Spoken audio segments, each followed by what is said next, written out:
welcome back to the channel. I am Topher, your host, and tonight a hodgepodge of items. First is my best PSA 9 card that didn't make it in the last video. I kind of cut it off there in a strange way. I meant to include a clip of this card, but it just didn't seem right what was going on, and then I took quite sick the last week and thought, well, maybe if I even should share the card or not, but I will,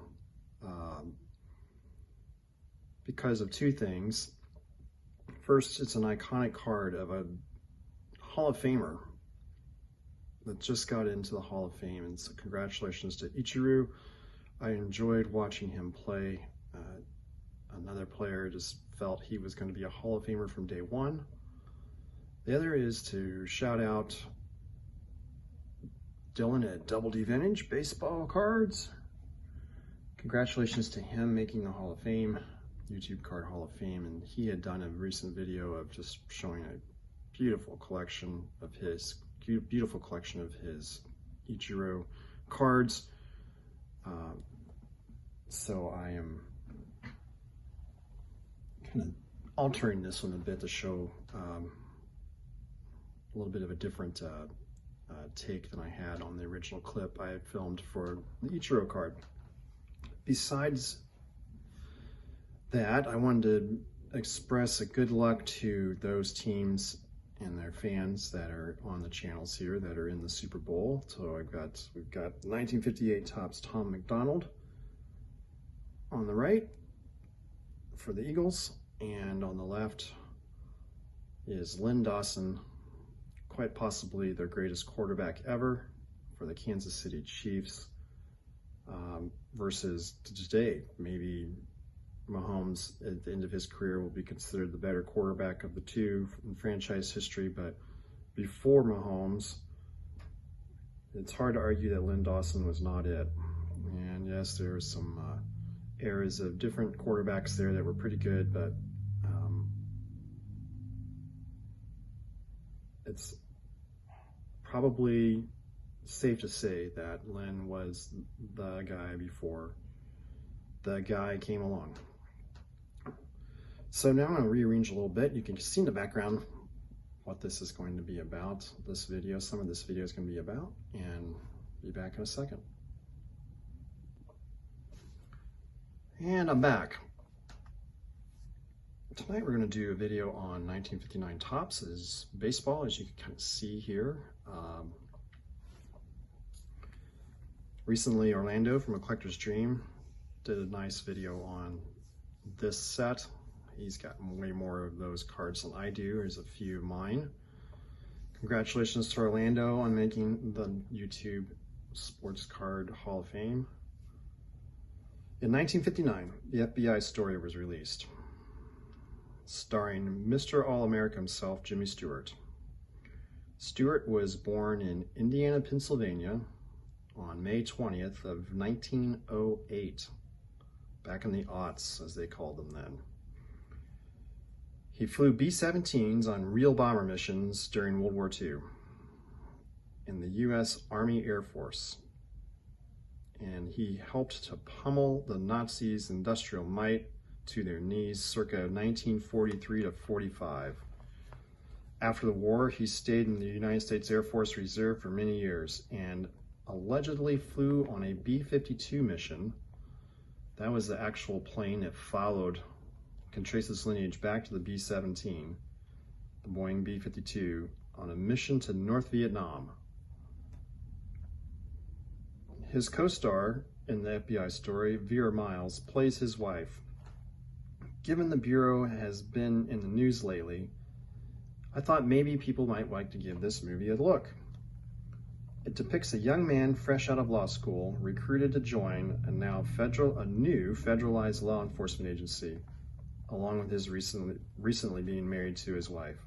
The movie goes through their lives, all the assignments and reassignments, all the ups and downs, the hardships, and the happiness. Together, Jimmy and his partner go up against racists, Nazis, bank robbers, and even help his future son-in-law make it through FBI basic training. Anyway, check it out, and thank you for all of those that have served in the FBI that have helped keep our country safe. Okay, let's look at some 59 Topps cards here. Up in the upper left-hand corner, got the base card of Frank Robinson, one of my favorite cards that was featured in the last video on PSA graded cards of mine. Besides him is 1959 Topps of Al Kaline.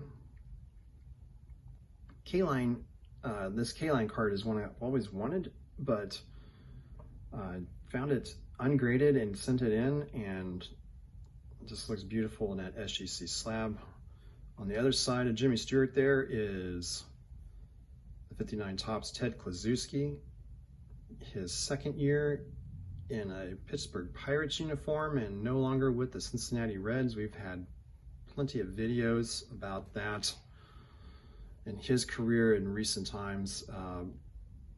But a shout out to Rob at Cash Cards. He did a Big Clue video recently, shared lots of cards from his collection, just fabulous cards.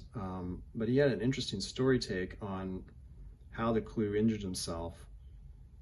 And Rob's video suggests that he got in a clubhouse fight with another Reds player, and that is how he injured his back. And I find that to be an interesting take because I'd never heard that before. So then down here in the left-hand corner, we've got a combo card of the Ace Hurlers, one of the best from that era. Bring that up a little bit closer to look at. We have Robin Roberts along with Billy Pierce.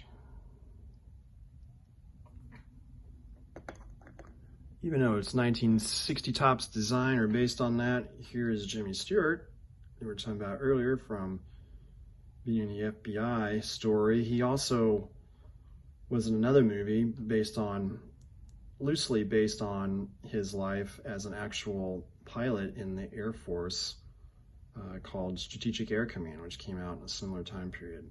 I do not have that on DVD. Another great Jimmy Stewart film. And then we have the base card for Brooks Robinson. This one's a little beat up, but I really enjoyed this one of his. We went back to what we were looking at before here, Tom McDonald. Kind of can see here that 58 football design maybe was an inspiration for the 59 baseball design by Topps. We'll never know for sure, but beautiful set of cards. I hope to add more to my collection in the coming years. Finally tonight, I wanted to share my January pickups of 2025. I'm going to try to do a little more of this, monthly pickups, and explain a bit about why these cards belong or have found their way to my collection. First off, we have 1952 Topps Gil Hodges. I will admit this was a bit of an impulse buy, and I at first regretted it, but now I don't. There was some trouble with the card, which is why it has the 2.5 grade, but it's still a beautiful example. Always wanted the 52 Topps Gil Hodges card, and this is going to help me with his Topps run.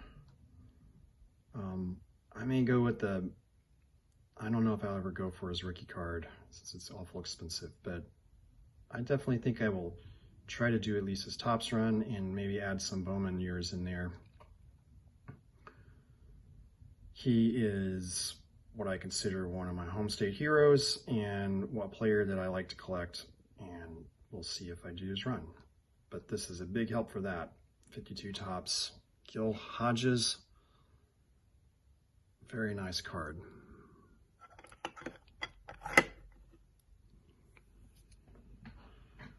Next off,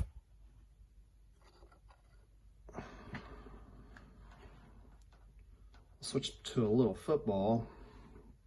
Well, let's do the baseball still. We'll stay on the theme. Another player I may try to do a run on. His cards, for the most part, are fairly inexpensive, and that's Steve Garvey. This is just a beautiful 76 tops design, and just the practice field in the background, just the green grass and the trees. It's a beautiful day. Possibly it's a spring training, and hope springs eternal. It just seems eternal in his card. I just look at his card and his smile and inviting, even with the glove out there, he seems very inviting person. Come watch some baseball, let us entertain you for a while and keep your mind off of things you don't want to think about right now. So I added Mr. Garvey. That's my second Steve Garvey card.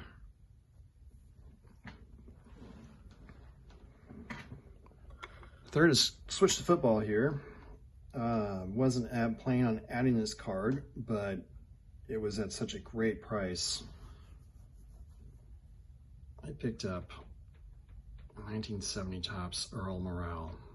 I just love Morrell. I love his story. And of course he plays for the Colts. Sort of a comeback kid in ways. Was known throughout the league. In fact, one of his coaches named him sort of, I don't know if this would be considered a backhanded compliment. My guess is that he did not take it that way. That Earl did not, but he was referred to as the greatest backup or the best backup QB in the league. And just sort of the way it kind of sounded to me, it was just sort of a backhanded compliment, but he came back and showed everybody and proved everybody wrong that he was more than just a backup and that he could get things done. And he proved that no more than his great, basically midway to the second quarter on performance as the Colts quarterback to lead them to Super Bowl V victory over the Dallas Cowboys. The franchise, Johnny Unitas, had gotten injured in the second quarter, dropping back for a pass. He never really ever came back or returned, and this gentleman here, Michigan State Spartan. So all you Kirk Cousins fans out there, there are other quarterbacks that have done well in the league besides for Michigan State. He led them to come back to defeat a really good, pretty good Cowboys team. So, the 1970 tops Earl Morrell. I have a card of him when he's with the Lions, and I wanted a card with him as a Colt. And speaking of Colts, the last pickup is this autograph card of Alec Pierce. It's an on-card auto. I'm not a big fan. I don't go for a ton of autos, but I'm really not a big fan of cards that are sticker autoed and then they stick the sticker on the card. Sometimes it just has to be that way for certain reasons, but in this case, I prefer it like this, and Mr. Pierce is my favorite Colt, or favorite active Colt right now. I just love his game, how he plays, never complains, just always waits for opportunity. He started the season not a starter after he had been a starter the year before, and Josh Downs got injured and they inserted Alec Pierce, and the rest is history. He had a great season. I got to meet this young man recently, and I have to say he's an embodiment of how to carry oneself, particularly as a young person these days. And I just shared that I really liked how he carried himself versus, all the, of course, amazing exploits he has on the field. He just goes up and grabs a ball like you just won't believe. He's lightning fast, but he was just a really nice, down-to-earth kid. So I wanted to grab a rookie card and auto. So that seems to be popular in modern cards. Here's the back, a little more of an image of him. So Alec Pierce. And with that, that's all I have for you tonight. I hope you have a great rest of the Super Bowl weekend and go whichever team you're rooting for. Good night and good luck.